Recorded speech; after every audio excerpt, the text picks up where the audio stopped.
السلام علیکم ورحمۃ اللہ وبرکاتہ۔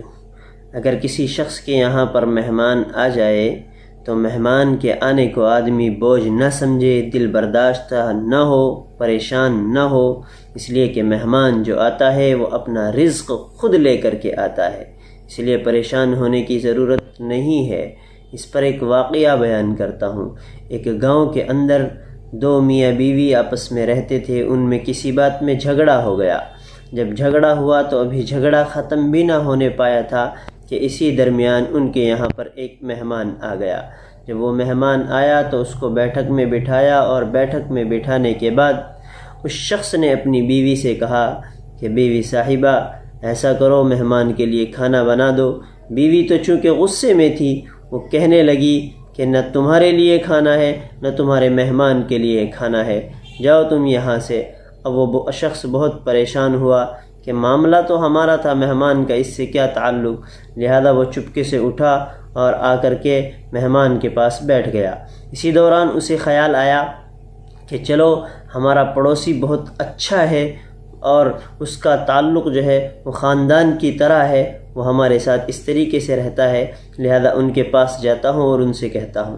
ان کے گھر گیا اور ان کے گھر جا کر کے پڑوس کی عورت سے ان سے کہا کہ ہمارے گھر پر مہمان آئے ہوئے ہیں، بیوی کی طبیعت خراب ہے، اس لیے آپ ایسا کر دے ہمارے مہمان کے لیے کھانا بنا دے۔ انہوں نے کہا بہت اچھا، جتنے بھی چاہے مہمان ہو ہم سب کے لیے کھانا بنا دیں گے۔ چنانچہ وہ شخص بہت خوش ہوا اور گھر آیا، اور گھر آنے کے بعد تھوڑی دیر کے بعد مہمان نے کہا کہ ذرا پانی تو پلا دیجئے۔ جب پانی پلانے کے لیے وہ شخص گھڑے پہ گیا اور وہاں سے پانی لینے کے لیے گیا تو دیکھا بیوی زار و قطار رو رہی ہے۔ بیوی سے پوچھا صاحبہ کیا حال ہے، کیا معاملہ ہوا؟ وہ رونے لگی اور کہنے لگی پہلے مجھے معاف کر دیجئے۔ میں سمجھا کہ پتہ نہیں کیا بات ہو گئی ہو۔ میں نے پھر پوچھا کہ بتاؤ تو ذرا کیا معاملہ ہے؟ اس نے کہا کہ پہلے آپ مجھے معاف کر دیجئے، اس کے بعد میں آپ کو بتلاؤں گی۔ انہوں نے کہا کہ چلو میں نے معاف کر دیا، اب ذرا بتلائیے کہ کیا ماجرا ہے۔ تو اس عورت نے کہا کہ جب ہم میں جھگڑا ہو گیا اور میں نے آپ کو منع کر دیا کہ نہ تمہارے لیے کھانا ہے نہ تمہارے مہمان کے لیے کھانا ہے، تو پھر اس کے بعد میں مجھے خیال آیا کہ مہمان تو ہمارا اپنا ہے، مہمان سے ہمارا کیا لڑائی جھگڑا ہے، لہذا میں ان کے لیے کھانا بناتی ہوں۔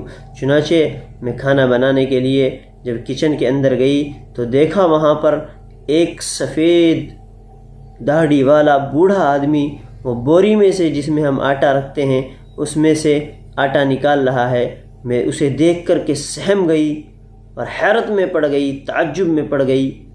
اس شخص نے کہا کہ پریشان نہ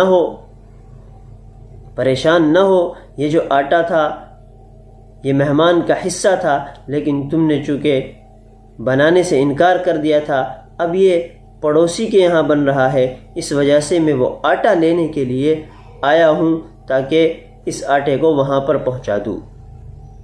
تو اس سے پتہ چلتا ہے کہ مہمان کے آنے کی وجہ سے آدمی دل برداشتہ نہ ہو، پریشان نہ ہو۔ مہمان اپنا رزق خود لے کر کے آتا ہے۔